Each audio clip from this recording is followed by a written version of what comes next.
Hello दोस्तों, नमस्कार। Dream campus में आपका स्वागत है। मैं हूं शिवजीत सिंह। दोस्तों, जैसा कि मैंने प्रॉमिस किया था कि यूपी स्पेशल के सिलेबस में जितनी भी चीज़ें दी हुई हैं, जितने भी टॉपिक्स दिए हुए हैं, उन सारे टॉपिक्स को मैं एक एक करके कवर करूंगा। और उसी में आज मैं कवर करने जा रहा हूं जो एग्रीकल्चर और फर्स्ट पेपर में दिया है, सोर्सेज ऑफ इरिगेशन। दोस्तों, इसके सिलेबस में जो मेंशन है उसमें हमने जो पेपर वन में मेंशन है वो लगभग सारा कुछ कर लिया है। जियोग्राफी में आप climate, soil, forest, wild life, mines and minerals, ये सब हम लोगों ने कर लिया था। इसमें पेपर फर्स्ट में बचा था, देखिए दोस्तों, सोर्सेज ऑफ इरिगेशन, जो कि आज हम लोग करने वाले हैं। उसके साथ साथ पेपर थर्ड में देखिए दोस्तों, यहाँ पे मेंशन था issues in agriculture, horticulture, forestry and animal husbandry. तो दोस्तों, आज के लेक्चर में हम ये वाला टॉपिक, मतलब पेपर थर्ड से एक टॉपिक और पेपर वन से एक टॉपिक करने वाले हैं। तो चलिए दोस्तों, बिना टाइम नुकसान किए शुरू करते हैं दोस्तों। बस लेकिन यही है कि शुरू करने से पहले छोटा सा एक रिक्वेस्ट है कि प्लीज़ अगर आप हमारे चैनल पर नए हैं तो सब्सक्राइब जरूर कीजिए, वीडियो पसंद आए तो लाइक ज़रूर कीजिए, और अपने फेलो एस्पिरेंट्स में हमारे वीडियोज़ को शेयर भी कीजिए, ताकि ज़्यादा से ज़्यादा लोगों तक हमारा वीडियो, ये एफर्ट पहुंच सके और उनको फ़ायदा मिल सके। ओके दोस्तों, तो चलिए शुरू करते हैं। सबसे पहले देखते हैं कि एग्रीकल्चर, देखिए ये एक इंट्रो है केवल, बस ऐसे ही। एग्रीकल्चर क्या होता है? The domestication of plants and animals is known as agriculture. ठीक है, मतलब कि जो प्लांट्स है उसका और जो एनिमल है उसका, दोनों का अगर हम डोमेस्टिकेशन, मतलब कि उनका पालन पोषण कर रहे हैं, तो उसको हम एग्रीकल्चर बोलते हैं। ओके दोस्तों, अब इसमें जो है क्रॉप्स भी आता है, ठीक है, एनिमल हस्बेंड्री भी आती है, हॉर्टिकल्चर भी आता है, पिसीकल्चर भी आता है, सेरीकल्चर भी आता है, सिल्वीकल्चर भी आता है, और फ्लोरिकल्चर भी आता है। ठीक है, ये सब सारी चीज़ें एग्रीकल्चर में ही इंक्लूड हैं। अगर हम लार्जली देखें तो उत्तर प्रदेश का लगभग 77% पॉपुलेशन जो है एग्रीकल्चर में ही काम करती है, और उसके साथ साथ 67% of the total area is under the cultivation. जितना पूरा टोटल एरिया है उत्तर प्रदेश का जियोग्राफिकल एरिया, उसका लगभग 66% क्षेत्र ऐसा है जिस पे लोग एग्रीकल्चर करते हैं। और दोस्तों, यही वजह है कि उत्तर प्रदेश की जो इकोनॉमी है वो बहुत ज़्यादा डिपेंड करती है किस पे? एग्रीकल्चर पे। और यही कारण है कि ये टॉपिक हमारे लिए इम्पॉर्टेंट भी हो जाता है। ठीक है दोस्तों, हमारे सिलेबस में दिया है इशूज़ इन एग्रीकल्चर, लेकिन बिफोर दैट हम एक छोटा सा टॉपिक और देख लेते हैं, जो कि एग्ज़ाम के पॉइंट ऑफ व्यू से भी हो सकता है हमारे लिए इम्पॉर्टेंट हो। Characteristics and problems of Uttar Pradesh agriculture. ठीक है दोस्तों, जो हमारा एग्रीकल्चर है उसके कैरेक्टरिस्टिक्स क्या क्या हैं और उसमें प्रॉब्लम्स क्या क्या हैं। ठीक है, इन दोनों, देखिए इस दोनों वर्ड को आप ये समझ लीजिए कि दो अलग अलग टॉपिक्स हैं, लेकिन हमने एक ही में इंक्लूड किया है, क्योंकि आप कैरेक्टरिस्टिक्स में प्रॉब्लम भी लिख सकते हैं और प्रॉब्लम में कैरेक्टरिस्टिक्स भी लिख सकते हैं। तो दोनों चीज़ों में से कोई भी चीज़ अगर पूछे तो ये सारे पॉइंट्स कॉमन होते हैं। आप इसमें से जितने भी आपको याद आ जाएँ एग्जाम में वो आप लिख सकते हैं। हालांकि यहाँ पर हमने काफ़ी ज़्यादा पॉइंट्स दिए हैं। तो सबसे पहला जो कैरेक्टरिस्टिक्स है वो है सब्सिस्टेंस टाइप। दोस्तों, सब्सिस्टेंस टाइप का मतलब ये होता है कि लोग उतना ही पैदा करते हैं जितना उनको ज़रूरत होती है। मतलब ये कि प्रोडक्टिविटी काफ़ी कम है, और अब जो मार्केट सरप्लस है उसके लिए ज़्यादा लोग पैदा नहीं करते हैं, केवल वो अपने घर का खर्चा चलाने भर का पैदा करते हैं। फिर उसके बाद हैवी प्रेशर ऑफ पॉपुलेशन। आप समझ सकते हैं कि उत्तर प्रदेश का पॉपुलेशन लगभग अभी 22 करोड़ के आसपास हो गई है, और एग्रीकल्चरल लैंड कितना है, और उस पर 22 करोड़ का पॉपुलेशन, आप समझ सकते हैं कि कितना ज़्यादा पॉपुलेशन का प्रेशर है एग्रीकल्चर पे। उसमें 77% लोग एग्रीकल्चर ही कर रहे हैं, सॉरी 66% लोग। उसके बाद pre dominance of food grains. दोस्तों, जो हमारा यहाँ का एग्रीकल्चर है उसमें लोग फूड ग्रेन्स ज़्यादा पैदा करते हैं, मतलब चावल हो गया, गेहूँ हो गया, ये सब चीज़ें ज़्यादा वो प्रोड्यूस करते हैं, बजाय इसके कि वो कुछ कैश क्रॉप पैदा करें। मतलब मान लीजिए केले की खेती हो गई, फ्लोरिकल्चर हो गया, या फिर अन्य चीज़ें हो गई जो कि कैश क्रॉप के रूप में जानी जाती हैं, उसका पैदावार कम किया जाता है, बल्कि जो फूड ग्रेन्स है उस पर ज़्यादा लोग ध्यान देते हैं। उसके साथ दोस्तों जो अगला फीचर है वो है मिक्स्ड क्रॉपिंग का। देखिए दोस्तों, यहाँ मिक्स्ड क्रॉपिंग और मिक्स्ड फार्मिंग, ये दोनों दो चीज़ हैं। Mixed farming is the best thing. Mixed farming आपको करनी चाहिए, जिसमें आपका एनिमल हस्बेंड्री और एग्रीकल्चर दोनों आता है। मिक्स्ड क्रॉपिंग का मतलब ये होता है दोस्तों कि एक ही फील्ड पे एक ही टाइम पे दो से ज़्यादा क्रॉप्स को ग्रो करना, उसको हम मिक्स्ड क्रॉपिंग बोलते हैं। इससे दोस्तों नुकसान ये होता है कि जो दोनों क्रॉप्स होते हैं उनकी जो यील्ड होती है, मतलब जो उनका प्रोडक्शन होता है वो काफ़ी कम हो जाता है। तो मिक्स्ड क्रॉपिंग भी हमारे यहाँ का एक कैरेक्टरिस्टिक्स है। उसके बाद दोस्तों small size of land holdings and fragmentation of the field. एक तो ऑलरेडी स्मॉल मतलब लोगों के पास छोटे छोटे प्लाट्स हैं, उसमें भी परिवार में जैसे ही अलगाव होता है तो वो फर्दर बढ़ जाता है, तो उसका और भी ज़्यादा फ्रेगमेंटेशन हो जाता है, जो कि प्रोडक्टिविटी के लिए नुकसानदायक है। छोटे प्लाट्स और बड़े प्लाट्स में अगर हम कंपेयर करें तो बड़े प्लाट्स जो होते हैं उनकी प्रोडक्टिविटी ज़्यादा होती है। ठीक है दोस्तों, उसके बाद लिमिटेड इंटेंसिव एग्रीकल्चर। दोस्तों इंटेंसिव एग्रीकल्चर ये होता है कि आप जो है कम एरिया में, कम क्षेत्र में ज़्यादा से ज़्यादा प्रोडक्शन ले आएँ, उसको हम इंटेंसिव एग्रीकल्चर बोलते हैं। और उसमें लेबर कम हो, और उसमें आप कैपिटल ज़्यादा इन्फ्यूज कीजिए, फर्टिलाइज़र्स आप ज़्यादा यूज कीजिए, ठीक है, पेस्टिसाइड हर्बिसाइड्स आप ज़्यादा यूज कीजिए और उसका प्रोडक्शन इंक्रीज कीजिए। मतलब कुल मिला के आसान भाषा में यही है कि पर हेक्टेयर अगर प्रोडक्शन ज़्यादा हो रहा है तो उसको हम इंटेंसिव एग्रीकल्चर बोलते हैं। लेकिन उत्तर प्रदेश के केस में जो इंटेंसिव एग्रीकल्चर है वो बहुत ही लिमिटेड है। आप इसका उदाहरण, ज़्यादातर उदाहरण आप वेस्टर्न उत्तर प्रदेश में ही देख सकते हैं। ईस्टर्न उत्तर प्रदेश में इंटेंसिव एग्रीकल्चर बहुत कम देखा जाता है। उसके बाद दोस्तों primitive technology and the labour intensiveness. Primitive technology का मतलब दोस्तों कि आज भी आप ईस्टर्न यूपी में देख सकते हैं कि लोग बैल से खेती करते हैं, जबकि टेक्नोलॉजी कहाँ तक पहुँच गई है। इवन उनके पास ट्रैक्टर नहीं है और सब चीज़ों की तो बात छोड़ दीजिए। उसके बाद दोस्तों लेबर इंटेंसिवनेस का मतलब ये होता है कि कम क्षेत्र में जहाँ पे कम लेबर से भी काम किया जा सकता है वहाँ पे ज़्यादा लेबर काम कर रहे हैं, इसको हम बोलते हैं लेबर इंटेंसिवनेस। आगे है रेन फेड एग्रीकल्चर, मतलब कि ज़्यादातर एग्रीकल्चर बारिश पे डिपेंड है, मतलब सोर्सेज ऑफ इरीगेशन का उतना ज़्यादा सुविधा नहीं है या फिर पानी की कमी है, बहुत सारी चीज़ें हैं। उसके बाद less area under legume and fodder crops, हमने बताया कि गेहूं चावल पे लोग ज़्यादा ध्यान देते हैं, लेग्यूम और फॉडर क्रॉप्स पे कम ध्यान देते हैं। दोस्तों लेग्यूम और फॉडर क्रॉप्स दोनों, देखिए फॉडर क्रॉप्स तो दो फ़ायदा देता है। एक तो आप इसको एनिमल हस्बेंड्री में यूज कर सकते हैं, अपने पशुओं को पालने के लिए यूज कर सकते हैं। उसके साथ साथ दोस्तों ये इसको अगर काट के मतलब ऐसे ही आप उसकी खेत की जुताई कर दें तो फोडर क्रॉप्स एक बहुत ही बढ़िया फर्टिलाइज़र होता है। ठीक है दोस्तों, तो फोडर क्रॉप्स और लेग्यूम क्रॉप्स आप जानते ही हैं कि लेग्यूम क्रॉप्स आपका नाइट्रोजन फिक्सेशन में हेल्प करता है, तो इन दोनों चीज़ों का बहुत ही अभाव देखा जाता है अपने यहाँ। उसके बाद ट्रेडिशन बाउंड है अपना एग्रीकल्चर, मतलब कि बहुत सारे चीज़ों का प्रोडक्शन हम इसलिए करते हैं क्योंकि वो ट्रेडिशनली हमारे बाप दादा किया करते थे। उसके बाद absence of definite and land use policy. Definite land use policy दोस्तों, मैंने बताया कि लैंड यूज पॉलिसी ऐसी पॉलिसी होती है कि जिसमें ये डिफाइन किया जाता है कि कितने लैंड पर क्या होना चाहिए, कहाँ किस लैंड पर क्या होना चाहिए, कहाँ पे एग्रीकल्चर होना चाहिए, कहाँ पे फॉरेस्ट्री होनी चाहिए, कहाँ पे पॉन्ड्स होने चाहिए, कहाँ पे टैंक्स होने चाहिए। ओके दोस्तों, अगर इस तरह की गवर्नमेंट कोई डेफिनिट पॉलिसी लेके आती है तो उसको हम बोलते हैं कि लैंड यूज पॉलिसी। और लैंड यूज पॉलिसी का इनफैक्ट आज के ज़माने में बहुत ज़्यादा यूज है, ताकि लोगों को एक डेफिनिट गाइडलाइन मिल सके कि उनको किस एरिया पर एक्चुअली क्या करना है।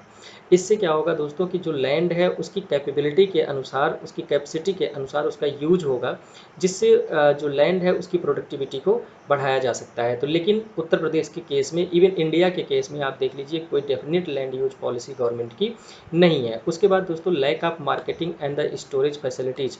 जो भी प्रोड्यूस हमारे पास है उसको बेचना कहाँ है और उसको स्टोर कहाँ करना है, सुरक्षित कहाँ पे रखना है, ये सुविधा भी उत्तर प्रदेश में मिल नहीं पाती है अच्छे से।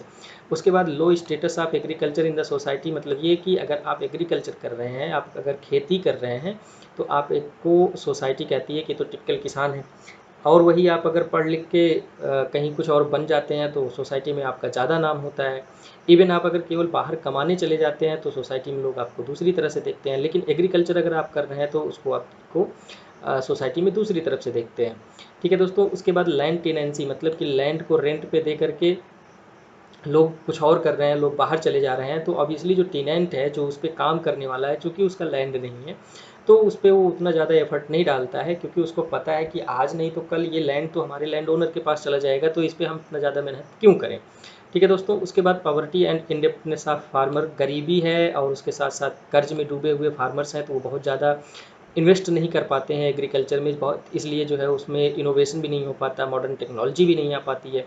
ठीक है दोस्तों, तो ये हो गया आपका बहुत ही मतलब ये आप समझ सकते हैं कि बहुत ही डिस्कस्टिंग है कि फार्मर्स लोग गरीब हैं। उसके बाद इनएडिक्वेट agricultural research education and training. ठीक है, एग्रीकल्चर के क्षेत्र में जो रिसर्च एंड डेवलपमेंट का प्रोग्राम है, जो एजुकेशन का प्रोग्राम है, वो भी बहुत ही वीक है, वीक कंडीशन में है। इवन जो साइंटिस्ट हैं और जो फार्मर्स हैं उनके बीच में जो कोऑर्डिनेशन होना चाहिए, मतलब जो एक्सटेंशन सर्विसेज होनी चाहिए, वो भी काफ़ी वीक हैं। ठीक है दोस्तों, तो ये भी जो है उत्तर प्रदेश में इशूज़ या चैलेंजेस के रूप में सामने आता है एग्रीकल्चर की जब हम बात करते हैं। ठीक है दोस्तों, उसके बाद हम देखते हैं कि जो हमारा मेन टॉपिक है वो है सोर्सेज ऑफ इरीगेशन। ठीक है, तो उत्तर प्रदेश में जो मेजर सोर्स है वो है कैनाल, मतलब 25% लैंड, कल्टिवेबल लैंड का 25% कैनाल से इरीगेट होता है। उसके बाद दोस्तों ट्यूबवेल से लगभग 66% होता है, और जो बाकी बचा वो अदर्स से होता है। ठीक है दोस्तों, अब देखिए जो अदर्स में आता है वो आप देख सकते हैं स्प्रिंग है, कुल है, स्विंग बास्केट्स है, ढेकली है, ठीक है, डोम्स है। तो ये सब जो होते हैं ना सारे सारे ये दोस्तों पहले क्या होता था, कुएं में कुछ चेन टाइप का लगाते थे, उससे पानी को निकालते थे। तो उसी टाइप का ये स्विंग बास्केट वगैरह उसी टाइप का होता है। तो जनरली जो हमारे यहाँ इरीगेशन है वो कैनाल और ट्यूबवेल से होता है, तो हमारा फोकस जो है कैनाल और ट्यूबवेल पर ही ज़्यादा रहेगा। ठीक है दोस्तों, अब देखिए एक चीज़ आप ये जान लीजिए कि इरीगेशन क्या होता है। Irrigation is the artificial provision of the water to the crops other than the natural rain waters. ठीक है दोस्तों, मतलब ये है कि जब आप आर्टिफिशियली किसी फील्ड को आप पानी देते हैं तो उसको हम सिंपली इरिगेशन बोलते हैं, आप इतना केवल याद रखिए। उसके बाद दोस्तों देखते हैं कि जो कैनाल इरिगेशन है उसके एडवांटेज और डिसएडवांटेज क्या क्या है। तो जो कैनाल इरिगेशन है, सबसे पहले देखिए दोस्तों, हमने बताया था कि सिलेबस में मेंशन है कि सोर्सेज ऑफ इरिगेशन, लेकिन आप ये मान के चलिए कि केवल सोर्सेज ऑफ इरिगेशन नहीं पूछेगा। मेन जो मुद्दा है, क्वेश्चन पूछने का जो चांस है वो यहीं से पूछेगा कि कैनाल इरिगेशन या ट्यूबवेल इरिगेशन दोनों का एडवांटेज डिसएडवांटेज, जिसको आप मेरिट डिमेरिट भी कह सकते हैं, ये पूछ सकता है। तो कैनाल इरिगेशन का जो first and most important advantage है वो ये है कि unirrigated waste land can be developed by the canal irrigation which would increase the quantity of the biomass in the area. दोस्तों जहाँ पे वेस्ट लैंड्स है वहाँ पे हम कैनाल का डेवलपमेंट कर सकते हैं। हालांकि वेस्ट लैंड है तो एग्रीकल्चर का उतना ज़्यादा संभावना नहीं है, लेकिन हम वहाँ का जो ग्रीन कवर है और जो बायोमास है वहाँ का, उसको हम इंक्रीज कर सकते हैं, जिससे हम इकोसिस्टम और इन्वायरमेंट का प्रोटेक्शन कर सकते हैं। उसके बाद dependence on the rainfall can be minimised. Obviously जहाँ पे रेनफॉल पे डिपेंडेंट खेती हो रही है, अगर वहाँ पे कैनाल पहुँच जाएगा तो हम रेनफॉल पे कम डिपेंड होंगे, क्योंकि कैनाल में ज़्यादातर टाइम पे पानी आपका अवेलेबल होता है। उसके बाद canals are fed by the rain water received by rivers and the water is used for irrigation. ठीक है दोस्तों, कि देखिए जो कैनाल में वाटर आता है वो नदियों से आता है, और नदियों का जो पानी होता है वो ज़्यादातर रेनफॉल से ही मिलता है। और जो आप कह सकते हैं कि जो आइस मेल्टिंग होती है उससे प्राप्त होता है। तो इससे क्या होता है कि जो रेन वाटर है उसकी भी हार्वेस्टिंग आराम से की जा सकती है कैनाल इरिगेशन से। उसके बाद productivity of agriculture can be enhance significantly. Obviously अगर जहाँ पे हम रेन फेड एग्रीकल्चर कर रहे हैं वहाँ पे अगर कैनाल की सुविधा हो जाएगी तो टाइम पे फसलों को पानी मिलेगा, खेतों को पानी मिलेगा, जिससे उनकी प्रोडक्टिविटी को बढ़ाया जा सकता है। उसके बाद दोस्तों industrial needs can also be fulfilled. Obviously जहाँ पे इंडस्ट्रियल एरिया है अगर वहाँ पे हम कैनाल डेवलप कर देते हैं तो जो इंडस्ट्रियल नीड होता है कि उनको पानी चाहिए होता है वो भी पूरा किया जा सकता है। अगला है it is a permanent structure and hence needs only maintenance for getting long term benefit. दोस्तों एक बार कैनाल अगर बना दिया गया तो वो सालों साल चलता रहता है। अब उससे बेनिफिट लेने के लिए, फ़ायदा लेने के लिए आपको क्या करना है, टाइम टाइम पे केवल उसका मेंटेनेंस करते रहना है। दोस्तों एग्रीकल्चर के अलावा हम कैनाल से hydro electricity, navigation, drinking water supply, fisheries, ठीक है, उसके बाद ये सब भी करके हम कुछ अपना एक्स्ट्रा बेनिफिट कमा सकते हैं। आप इसको समझ सकते हैं, इसमें बहुत ज़्यादा कुछ समझाने की ज़रूरत नहीं है। उसके बाद maintenance of the ground water level कैसे, अगर कैनाल्स में पानी होगा तो एक तो वो जो कैनाल का एरिया है वहाँ पे वो ग्राउंड वाटर रिचार्ज करेगा ही करेगा, उसके साथ साथ जो उसके आसपास का एरिया है वहाँ पे भी परकोलेट होकर के जो वाटर है वो नीचे इन्फिल्ट्रेट करेगा। ठीक है दोस्तों, देखिए दोस्तों यहाँ पे दो वर्ड होता है, एक परकोलेशन होता है, एक इन्फिल्ट्रेशन होता है। तो परकोलेशन ऑफ वाटर ऐसे टाइम पे बोलते हैं कि जब वाटर का मूवमेंट हॉरिजॉन्टल हो रहा हो, तो उसको हम परकोलेशन बोलते हैं। और इनफिल्ट्रेशन का जो प्रोसेस होता है वो उसमें वाटर का मूवमेंट नीचे की तरफ होता है। तो कैनाल्स जो है परकोलेशन और इनफिल्ट्रेशन दोनों प्रोवाइड करता है, जिससे कि ग्राउंड वाटर को रिचार्ज किया जा सकता है और ग्राउंड वाटर लेवल को मेंटेन किया जा सकता है। ठीक है दोस्तों, अब देखिए कैनाल इरिगेशन के बहुत सारे डिसएडवांटेजेस भी हैं। सबसे पहला तो यही है कि इम्बैलेंस डेवलपमेंट ऑफ कैनाल्स हर जगह डेवलप नहीं है, उसका इम्बैलेंस डेवलपमेंट हुआ है। उसके बाद make soils unproductive as harmful underground salts and alkalies comes to the surface level due to the water logging. ठीक है दोस्तों, जब भी वाटर लॉगिंग होता है तो एक प्रोसेस होता है जिसको बोलते हैं कैपिलरी एक्शन। कैपिलरी एक्शन के थ्रू जो साल्ट्स और एल्कलीज होता है नीचे के सरफेस में, वो जो है ऊपर आ जाता है। और जहाँ पे भी वो साल्ट्स और एल्कलीज ऊपर आ जाते हैं उसको हम क्या बोल देते हैं, ये हमारा प्रॉब्लम सॉयल है। वहाँ पे एग्रीकल्चर करना या फिर इवन कोई भी वेजिटेशन, किसी भी तरह का वेजिटेशन करना आपके लिए मुश्किल हो जाता है। उसके बाद वाटर बॉर्न डिजीज, ऑब्वियसली अगर नहर में हमेशा पानी रहेगा तो वाटर बॉर्न डिजीज होने के खतरे बढ़ जाते हैं। उसके बाद due to lack of regular maintenance sediments are collected. ठीक है, अब अगर आप नहर की रेगुलर साफ़ सफाई नहीं करेंगे तो उसमें सेडिमेंट बैठ जाते हैं, अवसाद बैठ जाते हैं, जिसकी वजह से क्या होता है कि जो नहरों के द्वारा पानी ले जाने की कैपेसिटी होती है वो धीरे धीरे कम हो जाती है। उसके बाद need excessive economic investment and land. Obviously नहर को बनाने के लिए आपको पैसा भी चाहिए और उसके साथ साथ आपको ज़मीन भी चाहिए, तो ये भी एक प्रॉब्लम है। और ये जो है सोशल और पॉलिटिकल इश्यूज भी कभी कभी क्रिएट कर देता है। ठीक है दोस्तों, उसके बाद inter state water sharing dispute, canals में पानी कहाँ से आएगा, किस रिवर से आएगा, कितना आएगा, यह एक इशू होता है, पॉलिटिकल इशू होता है दो स्टेट्स के बीच में। तो वो भी एक डिसएडवांटेज के रूप में आप देख सकते हैं। उसके बाद दोस्तों हम देखते हैं कि ट्यूबवेल इरिगेशन जो है उसका क्या क्या एडवांटेज है। सबसे पहले तो ये देख लीजिए कि आप ट्यूबवेल इरिगेशन ऐसे जगहों पे आराम से लगाया जा सकता है कि जहाँ पे ग्राउंड वाटर अवेलेबल हो। उसके बाद माना जाता है कि ये सिंपल है इंस्टॉल करने में और चीपेस्ट सोर्स ऑफ इरिगेशन है। आपके पास कुछ ही पैसे होने चाहिए, आप इंडिविजुअली कहीं पे भी आप बोरिंग करवा करके अपना ट्यूबवेल लगा सकते हैं। उसके बाद एन इंडिपेंडेंट सोर्स है, can be used as and when necessity arises. जैसा हमने बताया कि जब भी आपको आवश्यकता लगे, जहाँ पे आपको आवश्यकता लगे, आप क्या कर सकते हैं, बोरिंग करवा सकते हैं और ट्यूबवेल का इंस्टॉलमेंट करवा सकते हैं। उसके बाद कैनाल काज द रेह प्रॉब्लम, जैसा कि हमने बताया कि जो एल्कली और साल्ट सॉइल ऊपर आ जाते हैं तो उसको हम रेह डेवलपमेंट बोल देते हैं। तो कैनाल में ये प्रॉब्लम है, लेकिन ट्यूबवेल ऐसा कोई प्रॉब्लम क्रिएट नहीं करता है। उसके बाद tubewell can dug at any convenient place, हमने बताया। Water mixed with the many essential minerals required for the fertility of the soil. देखिए, जो ट्यूबवेल होता है दोस्तों वो नीचे से पानी को लेके आता है, जिससे क्या होता है कि उसमें कुछ मिनरल्स भी पानी के साथ साथ आते हैं। और जो हमारा फील्ड है जिसको हम इरिगेट करते हैं उसके फर्टिलिटी के लिए भी वो इम्पॉर्टेंट होता है, उसमें वो अपना ग्रेटर रोल प्ले करता है। उसके बाद लेस मेंटेनेंस चार्ज काफ़ी कम है और इकोनॉमिक इन्वेस्टमेंट भी उतना ज़्यादा नहीं होता है। एक बार अगर आपने इंस्टॉल कर दिया तो उसके बाद उसमें जो इकोनॉमिक चार्जेज होते हैं वो काफ़ी कम होते हैं। ठीक है दोस्तों, ये सब इसके बेनिफिट्स हो गए। अब उसके बाद हम इसमें देख लेते हैं कि इसका जो डिसएडवांटेज है वो क्या है। सबसे पहले only limited area can be irrigated, मतलब नॉर्मली ये माना जाता है कि जो ट्यूबवेल होता है उससे 1 से 8 हेक्टेयर तक का इरिगेशन करना इजी होता है। बड़े जो फार्मर्स होते हैं उनको कभी कभी 2 से ज़्यादा बोरिंग करवाने पड़ते हैं, जिससे ग्राउंड वाटर डिप्लीट होता है। ठीक है दोस्तों, उसके बाद बिल में dry up after excessive water is taken out. Obviously अगर आप बहुत ज़्यादा पानी निकाल रहे हैं तो जो वाटर लेवल है वो नीचे चला जाएगा और जो आप कुआँ कह सकते हैं या फिर जो बेल है, आपका ट्यूब जो बेल है वो क्या हो सकता है, सूख सकता है।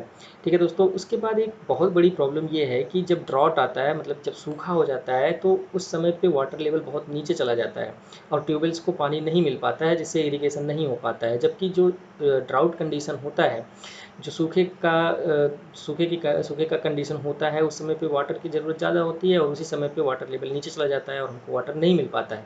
तो ट्यूबवेल का ये कि ये बहुत बड़ा ड्रॉबैक है। उसके बाद दोस्तों tubewell irrigation not possible in the areas of brackish ground water, जहाँ पे खारा पानी है ग्राउंड वाटर में वहाँ पे ट्यूबवेल इरिगेशन पॉसिबल नहीं है। उसके बाद जो ट्यूबवेल है उसको चलाने के लिए आपको एनर्जी का रिक्वायरमेंट होता है, डीजल और पेट्रोल आपको खर्च करना पड़ता है, या फिर आप कोयले से बनी हुई एनर्जी आप बिजली खर्च करें। ठीक है दोस्तों, तो कैनाल इरिगेशन में आपको कोई एनर्जी लगाने की ज़रूरत नहीं होती है, जबकि आपको ट्यूबवेल इरिगेशन करना है तो आपको एनर्जी लगाने की ज़रूरत होती है। ठीक है दोस्तों, आगे बढ़ते हैं। अब हम देखते हैं कि एक जो टॉपिक मेंशन है, इंपॉर्टेंस ऑफ एग्रीकल्चर। एग्रीकल्चर का क्या क्या इंपॉर्टेंस है अगर हम उत्तर प्रदेश के रिस्पेक्ट में देखें तो सबसे पहले देखिए दोस्तों, 77% पॉपुलेशन यहाँ का एग्रीकल्चर करता है। ठीक है दोस्तों, उसके बाद 25% ये जीडीपी में कंट्रीब्यूट करता है स्टेट के। उसके बाद दोस्तों supply of food as well as fodder, हमने बताया कि लोगों को खाना भी प्रोवाइड करता है, पशुओं के लिए फोडर भी देता है। उसके बाद इंटरनेशनल ट्रेड में भी इसका काफ़ी अच्छा रोल होता है।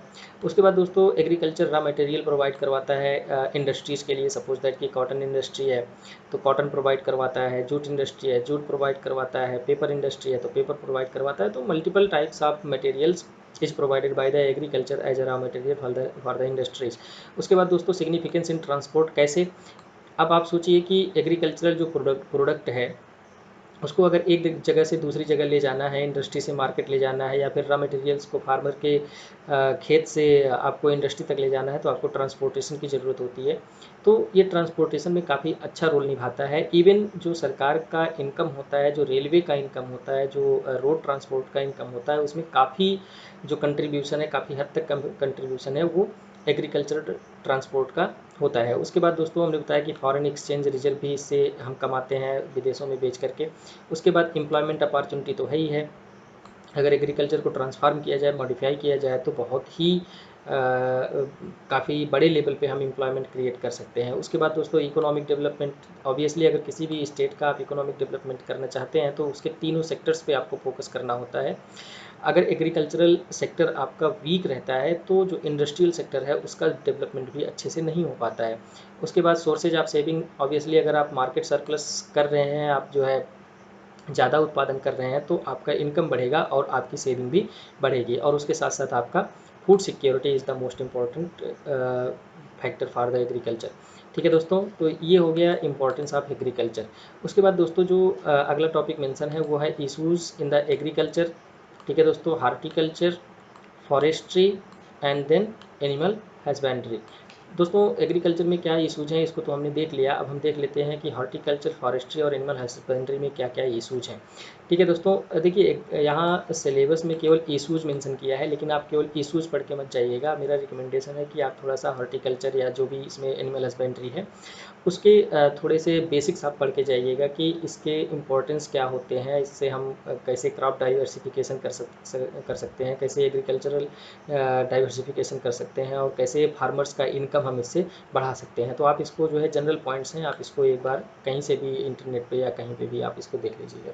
तो सिंपली हम यहाँ पे देखने चल रहे हैं कि जो हॉर्टिकल्चर सेक्टर है उसके क्या क्या इशूज़ हैं। तो दोस्तों उसके पहले हम ये देख लेते हैं कि हॉर्टिकल्चर होता क्या है। Horticulture it is the cultivation, production and sale of vegetables. ठीक है दोस्तों, vegetables, fruits, flowers, herbs, ornamental and exotic plants. ठीक है दोस्तों, तो ये सब चीज़ें जो होती हैं इनका जो कल्टीवेशन होता है, प्रोडक्शन होता है, इनका जो सेल होता है, इसको हम कलेक्टिवली क्या बोलते हैं, हॉर्टिकल्चर बोलते हैं। अब देखते हैं कि हॉर्टिकल्चर सेक्टर में पर्टिकुलरली उत्तर प्रदेश में क्या क्या इशूज हैं। तो सबसे पहले कि horticulture does not enjoy the safety net like MSP for the food grains. Horticultural जितने भी क्रॉप्स हैं उसमें ज़्यादातर क्रॉप्स एमएसपी के बाहर हैं, तो इसलिए जो फार्मर्स होता है वो उसके प्रोडक्शन के लिए डिस्करेज होता है। नहीं उसका, अगर मान लीजिए कि वो जो भी अपना कॉस्ट लगा रहा है, अगर आप उसको बेनिफिट नहीं होगा तो वो ऐसे क्रॉप्स का प्रोडक्शन क्यों करेगा। उसके बाद दोस्तों जो कोल्ड स्टोरेज है उसकी फैसिलिटी कम है, ट्रांसपोर्टेशन नेटवर्क कम है, जिसकी वजह से जो भी देखिए वेजिटेबल जो हॉर्टिकल्चरल जितने भी प्रोडक्ट्स होते हैं उसमें ज़्यादातर प्रोडक्ट्स पेरिसेबल होते हैं, मतलब कि बहुत जल्दी ही ख़राब हो जाते हैं। तो इनको प्रिजर्व करने के लिए आपको सबसे पहले तो कोल्ड स्टोरेज होना चाहिए। उसके साथ साथ दोस्तों कि अच्छा ट्रांसपोर्टेशन नेटवर्क होना चाहिए ताकि वो फार्मर के खेत से जल्दी इंडस्ट्री पहुंच सके और इंडस्ट्री से जो है वो मार्केट में पहुंच सके।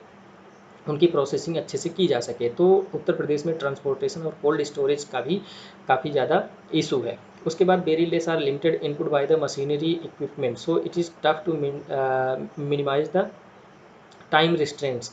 इस क्षेत्र में दोस्तों बहुत ही लिमिटेड इनपुट और मशीनरी और इक्विपमेंट्स अवेलेबल हैं। चूँकि देखिए ये थोड़ा सा टेक्नोलॉजिकल बेस्ड एग्रीकल्चर है, तो यहाँ पे आपको इक्विपमेंट्स और इनपुट्स काफ़ी टाइम पे मिलने चाहिए, और अच्छे इनपुट्स लगते हैं इसमें, अच्छे हाई टेक्नोलॉजी बेस्ड इक्विपमेंट्स लगते हैं, जो कि उत्तर प्रदेश में आसानी से अवेलेबल नहीं है। उसके बाद दोस्तों यहाँ पे जो है हायर इनपुट कास्ट है than the food grains, make it difficult to set up specially when there is no support from the local governments to the smaller farmers. देखिए बड़े फार्मर्स जो हैं वो अगर हाई कास्ट है तो एक बार बियर कर सकते हैं, लेकिन जो स्मॉलर फार्मर्स हैं उनको अगर जब तक एक्सटर्नल सपोर्ट गवर्नमेंट की तरफ से नहीं मिलता है तब तक वो अपना जो भी सेटअप है उसको नहीं कर पाएंगे। तो उत्तर प्रदेश में ये लोकल गवर्नमेंट या फिर आप ये कह सकते हैं कि स्टेट गवर्नमेंट का उतना ज़्यादा सपोर्ट नहीं मिल पाता है हार्टिकल्चरल सेक्टर में, जिसकी वजह से स्मॉलर फार्मर्स जो होते हैं वो इनकरेज नहीं होते हैं हार्टिकल्चरल एग्रीकल्चर करने के लिए। ठीक है दोस्तों, it gets challenging for the marginal farmers to cope with the high price of fluctuation. जो प्राइस फ्लक्चुएशन है, कभी आप देखिए कि टमाटर मान लीजिए है, टमाटर का बहुत ज़्यादा पैदावार हो गया तो उसका रेट बहुत ज़्यादा डाउन हो जाता है, जिससे जो स्मॉल फार्मर्स है उनका जो इनपुट कास्ट है ये वो भी नहीं निकल पाता है। बड़े फार्मर्स हैं अगर उनको अगर प्राइस फ्लक्चुएशन होता है तो वो एक बार उससे उबर सकते हैं, क्योंकि उनके पास और भी मेजर्स हैं और भी सोर्सेज हैं जहाँ से वो कवर कर सकते हैं। लेकिन जो मार्जिनल फार्मर्स है, अब सोचिए कि उसके पास एक ही हेक्टेयर खेत है और वो पूरे खेत में टमाटर की खेती किया था, लेकिन प्राइस इतना नीचे चला गया कि उसका जो कास्ट लगा था वो निकल के नहीं आ पा रहा है। तो ऐसे में क्या होगा कि फार्मर जो है स्ट्रेस कंडीशन में चला जाता है। उसके बाद limited availability of market intelligence mainly for the export. ठीक है दोस्तों, तो जो मार्केट इंटेलिजेंस है, मतलब मार्केट के बारे में जो सूचनाएं हैं उसकी बहुत ही कम अवेलेबिलिटी है। ठीक है, जब अगर हम हार्टिकल्चर सेक्टर की बात करें तो दोस्तों जस्ट उसके बाद हम देखते हैं कि जो फॉरेस्ट्री सेक्टर है उसमें क्या क्या इश्यूज़ हैं हमारे। तो सबसे पहले देख लीजिए कि लो फॉरेस्ट कवर है, only 6.88% of the land is covered by the forest. उसके बाद द फेलिंग ऑफ ट्रीज, आज भी जो है जब जिसका भी मन करता है, जब भी मन करता है वो पेड़ों को काट देता है। उसके बाद there is inadequate trained professional in the forestry. हमने इसके पहले भी दोस्तों बात किया था कि अगर फॉरेस्ट मैनेजमेंट की बात करें तो हमारे पास जो ट्रेंड एक्सपर्टीज़ होने चाहिए, जो ट्रेंड ह्यूमन रिसोर्स होने चाहिए, वो नहीं है हमारे पास, जिससे जो फॉरेस्ट सेक्टर में इंटेलिजेंस है वो भी काफ़ी कम है। उसके बाद there is inadequate protection against the forest fire, insect, pest and plant diseases. इसके बारे में जो फॉरेस्ट फायर हो जाता है, इंसेक्ट्स जो लग जाते हैं, जो रोग लग जाता है, और उसके बारे में गवर्नमेंट की कोई क्लियर कट पॉलिसी नहीं है। ठीक है दोस्तों, और उसके लिए बहुत ज़्यादा कोई मेजर्स नहीं लिए गए हैं। उसके बाद दोस्तों ओपन ग्रेजिंग है, इसको आप समझ सकते हैं। उसके बाद growing demand for agricultural land, जैसे जैसे एग्रीकल्चरल लैंड का डिमांड बढ़ता जा रहा है, लोग फॉरेस्ट को क्लियर करके खेती करते जा रहे हैं, जिससे फॉरेस्ट को नुकसान हो रहा है। उसके बाद urbanisation and industrialisation, obviously urbanisation होगा तो ये पेड़ों को जगह नहीं मिल पाएगा, और अगर आपको इंडस्ट्री सेटअप करना है तो आपको कई बार बहुत सारे फॉरेस्ट और ट्रीज को क्लियर करना पड़ता है। उसके बाद construction of multipurpose projects. Multipurpose projects दोस्तों, अगर मान लीजिए कोई रिवर है या कैनाल है, उस पर हम डैम बना करके वहाँ पे कोई प्रोजेक्ट बना रहे हैं, तो उसमें क्या होता है कि जो उसके पीछे रिजर्वायर बनता है वो क्या करता है कि बहुत सारे लैंड्स को सबमर्ज कर देता है पानी के अंदर। ये तो एक डायरेक्ट इम्पैक्ट देखा जाता है कि फॉरेस्ट को कैसे नुकसान होता है। उसके साथ साथ दोस्तों जो मल्टीपर्पज़ प्रोजेक्ट बनता है वो काफ़ी एरिया लेता है, तो जिस एरिया में वो बन रहा है वहाँ पे भी फॉरेस्ट को नुकसान होता है। उसके बाद commercial activities in the forest region, ये भी एक रीजन है कि फॉरेस्ट को जो है हमको क्लियर करना पड़ता है। उसके बाद दोस्तों हम देखते हैं कि एनिमल हस्बेंड्री में क्या क्या इशूज़ हैं। तो सबसे पहले देख लीजिए कि animal husbandry is the branch of science deals with the practice of breeding, farming and care of animal, kettles, dogs, sheep, हार्सेज bye humans for advantages. ठीक है, अगर आप किसी एडवांटेज के लिए एनिमल हस्बेंड्री नहीं कर रहे हैं तो वो एनिमल हस्बेंड्री नहीं होता है। अगर आप मान लीजिए कोई पेट रखे हुए हैं, डॉग रखे हुए हैं घर पे केवल ऐसे ही शौक के रूप में, तो वो एनिमल हस्बेंड्री नहीं है। लेकिन अगर आप डॉग्स को इस तरह से रेयर कर रहे हैं कि आप उसको कमर्शियली यूज़ करेंगे, उसको बेचेंगे, तो ये एनिमल हस्बेंड्री होता है। ठीक है दोस्तों, तो डॉग, शीप, कैटल, हॉर्सेज, इन सब का रेयरिंग अगर आप कमर्शियल यूज के लिए कर रहे हैं तो क्या होता है कि उसको हम एनिमल हस्बेंड्री बोलते हैं। ठीक है, अब एनिमल हस्बेंड्री के सेक्टर में इशूज़ क्या क्या हैं इसको हम देखते हैं। इनकैपेबिलिटी ऑफ सेंट्रल और state government to deliver the promised and expected results. ठीक है, हम हमेशा अब नई नई पॉलिसीज़ बनाते हैं, टारगेट्स रखते हैं, लेकिन ज़्यादातर केसेस में हम देखते हैं कि उन टारगेट्स और पॉलिसीज़ को हम कंप्लाई नहीं कर पाते हैं। उसके बाद non availability of superior quality of breeding bulls, जो हाई क्वालिटी अच्छे क्वालिटी के जो बुल्स हैं उनकी अवेलेबिलिटी कम है। उसके बाद poor quality of semen produced by the many of the laboratories में जो सीमेंट्स बनाए जाते हैं उनकी क्वालिटी अच्छी नहीं है। फिर उसके बाद inadequate skills of paravets resulting in poor conception and infertility. दोस्तों जो इंसेप्शन करते हैं, आर्टिफिशियल जो इंसेप्शन करते हैं, आप एग्जांपल के रूप में गाय भैंस को ले सकते हैं, उसके जो प्रोफेशनल हैं, जो वर्कर है, वो बहुत ज़्यादा ट्रेंड नहीं होता है, जिसकी वजह से ज़्यादातर केसेस में देखा जाता है कि जो कंसेप्शन है, मतलब कि जो गर्भधारण होता है वो काफ़ी कम होता है और इनफर्टिलिटी हो जाती है। ठीक है दोस्तों, फर्टल जो चूँकि देखिए गाय भैंस का लाइफ तो बहुत कम होता है, अगर उस समय में आप उसको अच्छे से फर्टिलिटी एज को अच्छे से आप यूज़ नहीं कर पाएंगे तो बाद में वो हमारे लिए बेकार हो जाते हैं, उनका कोई कमर्शियल यूज़ नहीं हो पाता है। उसके बाद inadequate support for the paravets for the supply of liquid nitrogen, frozen semen, health care and technical guidelines. जो हमारे हेल्थ वर्कर्स हैं, आप वेटरनिटी सेक्टर में देख सकते हैं, उनके पास जो लिक्विड नाइट्रोजन है, लिक्विड नाइट्रोजन का यूज़ दोस्तों सीमेन को प्रिजर्व करने में किया जाता है, और जो फ्रोजन सीमेन है उस उनके लिए उनको प्रॉपर ट्रेनिंग और मैनेजमेंट नहीं दिया जाता है, जिसकी वजह से क्या होता है कि वो इल ट्रेंड हो जाते हैं, और जो हमारे एनिमल हस्बेंड्री का जो सेक्टर है उसके लिए काफ़ी नुकसानदायक होता है। उसके बाद शॉर्टेज ऑफ फॉडर रिसोर्सेज। दोस्तों जो देसी घास है इसी को काट काट के लोग खिलाते हैं गाय भैंसों को, जो प्रॉपर फॉडर होना चाहिए, जो न्यूट्रिशियस फॉडर होना चाहिए, उनकी अवेलेबिलिटी हमारे पास काफ़ी कम है। उसके बाद absence of the field oriented conservation strategy of the indigenous breeds. जो हमारा देसी ब्रीड्स है उनका जो इन फील्ड कंजर्वेशन होना चाहिए, प्रोटेक्शन होना चाहिए, उसकी सुविधा काफ़ी कम है। उसके बाद lack of coordination among various agencies engaged in the livestock husbandry. दोस्तों इसके पहले भी हमने बताया था कि जो भी रिसर्च इंस्टीट्यूट्स हैं, जो कॉलेज यूनिवर्सिटीज़ हैं, वहाँ पे जो रिसर्च हो रहा है, वहाँ पे जो इन्फॉर्मेशन जनरेट हो रही है, जो नॉलेज वहाँ पे जनरेट हो रही है, उसका जो आप कह सकते हैं जो एक्सटेंशन होना चाहिए, जो ट्रांसमिशन होना चाहिए, वो फार्मर्स तक पहुँच नहीं पाता है। उसके बाद पुअर एक्सटेंशन सर्विसेज होता है दोस्तों कि कोई भी इंफॉर्मेशन लैब में या कहीं पे भी जनरेट हुआ है किसी भी साइंटिस्ट के द्वारा, अगर उसको हम फार्मर्स की तरफ लेके जा रहे हैं, उसके तक उसको हम पहुंचा रहे हैं, तो उसको हम एक्सटेंशन सर्विस बोलते हैं। ठीक है, लेकिन जो हमारा एक्सटेंशन सर्विस है उत्तर प्रदेश में, ये काफ़ी वीक है। जो भी नॉलेज ऑफ सोर्सेज हैं वो अलग हैं, डिस्कनेक्टेड हैं फार्मर से। उसके बाद in effective control of animal disease हो जाता है, और उसके लिए बहुत ज़्यादा कोई न तो दवा है न तो डॉक्टर्स हैं, तो उनका कंट्रोल काफ़ी मुश्किल है। उसके बाद lack of skill and quality services to the farmer for the improving productivity. Farmers के पास इतना स्किल नहीं है, उनकी क्वालिटी नहीं है, वो उतना ज़्यादा इन्फॉर्म नहीं है, एजुकेटेड नहीं है कि ताकि वो अपनी प्रोडक्टिविटी को बढ़ा सकें। ठीक है दोस्तों, तो इसमें देखिए ये तो हो गया एनिमल हस्बेंड्री के बारे में एक इशूज़। ठीक है, इसमें एक स्कीम चल रही है नेशनल गवर्नमेंट के द्वारा, मतलब सेंट्रल गवर्नमेंट के द्वारा, जिसको हम बोलते हैं national animal disease control program. तो हो सकता है कि ये पूछ ले, तो इसके कुछ एम्स हैं जो कि हम देख सकते हैं। तो आप यहाँ पे हम एक्स्ट्रा इन्फॉर्मेशन के तौर पर इसको मैंने इंक्लूड किया है, तो अगर पूछ लेता है तो आप इसमें लिख सकते हैं। तो इसके जो एम्स हैं वो मुख्यतः 4 एम्स हैं, जो कि पहला है आपको लगभग 600 मिलियन कैटल्स को कंट्री में वैक्सीनेट करना है, जो भी ट्रेडिशनल डिजीज़ हैं उनसे फाइट करने के लिए। उसके बाद to aim at vaccinating 36 million female bovine calves annually in its fights against the brucellosis disease है। इससे फाइट करने के लिए हमको 36 मिलियन फीमेल जो बोविन कॉप्स हैं उनको क्या करना है, आपको वैक्सीनेट करना है। उसके बाद to control the livestock disease by 2025 तक ये कंट्रोल करने की बात कर रहे हैं, और उसके बाद 2030 तक इसको इरेडिकेट करने की बात कर रहे हैं।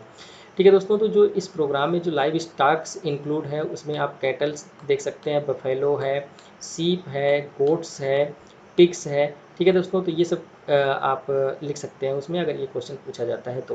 दोस्तों आज हमने बात कर लिया एग्रीकल्चर, इंपॉर्टेंस ऑफ एग्रीकल्चर और इशूज जो हैं हॉर्टिकल्चर, एनिमल हस्बेंड्री और फॉरेस्ट्री में। अगले लेक्चर में हम देखेंगे कि सिलेबस में दिया है importance of industry infrastructure and the physical resources. अगले लेक्चर में दोस्तों हम यहीं से शुरू करेंगे। अब बहुत ही 2-3 टॉपिक और हमारा बच रहा है सिलेबस में, तो अगले 1 या 2 लेक्चर में हम इसको कंप्लीट कर देंगे। ओके दोस्तों, तो आज के लिए बस इतना ही, और आगे के लेक्चर्स को देखने के लिए प्लीज़ सब्सक्राइब कीजिए। वीडियोस पसंद आए तो आप लाइक कीजिए, शेयर कीजिए। Thank you so much for watching this lecture.